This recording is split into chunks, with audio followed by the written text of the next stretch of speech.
how can I manage with the emotional and mental changes that come with being a full-time parent one week and a part-time parent the next week? Lindsey, we're going to start you on this question.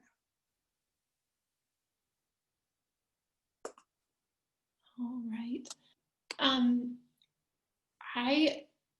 Oh, I'm sorry. This one, Breanna, we're starting with you on this question. I'm sorry, my mistake. No problem. Yeah, Deidre, I'll be happy to share. It's hard. Parenting's hard enough, especially when you add in co-parenting roles or attempting to shuffle who's home that week, whether it's between households, same household, whatever it might be. It takes a big toll on the emotional and well-being of any parent. You know, one of the biggest decisions every parent has to wake up to right now is, does my child feel well enough to go to school? And is it allergies? Is it a cold? Or is it COVID? And so having to make that decision alone is a giant weight on the shoulders of folks, because making the decision of, does my child have COVID because they have a slight runny nose right now, impacts so many more people this day and age than it did than last year. So it's tough. There's a lot of emotional pressure put on parents for decision making with their children every day. And so managing this challenge is one that, again, balance is a recurring word that we have. Routine is another, and schedules.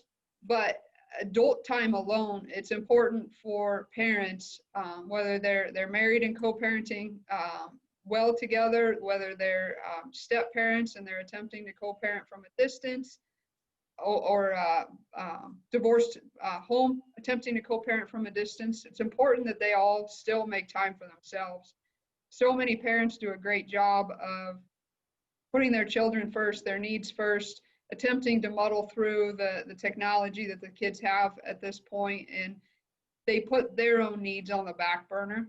And with all of the added stress of what's going on in the world right now, whether it's political, whether it's COVID, the health of their own friends and family, all the stuff we're bombarded with in the news, it's important to make sure to have that adult time, whether you make sure a routine, the children are in bed at the same time every night. If you have a little bit older one or a adolescent, maybe you ask them for a little bit of quiet time, or you send them away to read a book for 30 minutes or so before bed.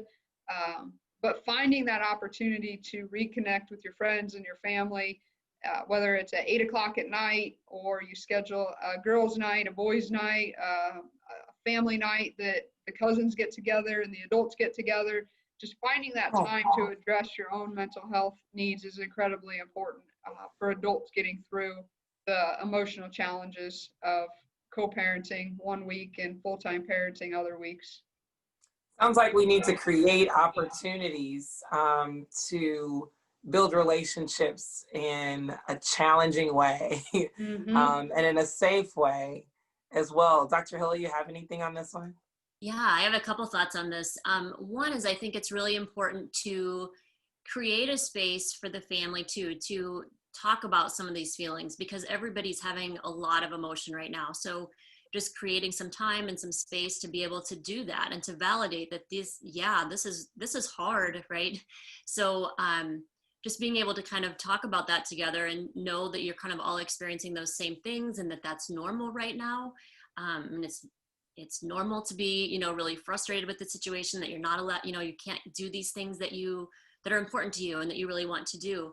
And I think again, this is not the time to work on excelling per se, but like you kind of expect children to regress at this time. So we've been doing this for a long time. There's a lot of disappointment. So you almost expect some regression, and being able to understand that and have some empathy for them and what they're, trying to put ourselves into their shoes and the things that they're missing, and just the difficulty this is right now. So, and I'm not saying, you still need the limits and the boundaries and things like that. That's still very important. But just to have some empathy for them as well, and to be able to validate those feelings. And I think something that was said a little bit earlier too, but really being able to ask for help, whether that's from, your your extended family members, or your neighbor, or your church, to get counseling if that's needed. I mean, there are resources out there to be helpful to people, because this is overwhelming sometimes. So just knowing too that there are people out there that want to help and are available to do that. Mm-hmm. Lindsey, I want to piggyback off of something Dr. Hill just said around, students regressing.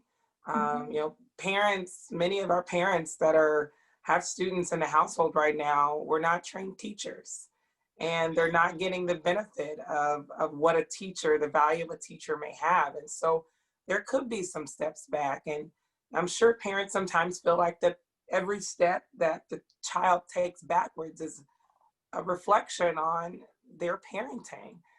How do people come to terms with that? And not just do it, how do parents come to terms with it, but not just do it on their own, but involve the child? Because the child, like you said before, they have needs. They may see that they're regressing, and they may have challenges with that.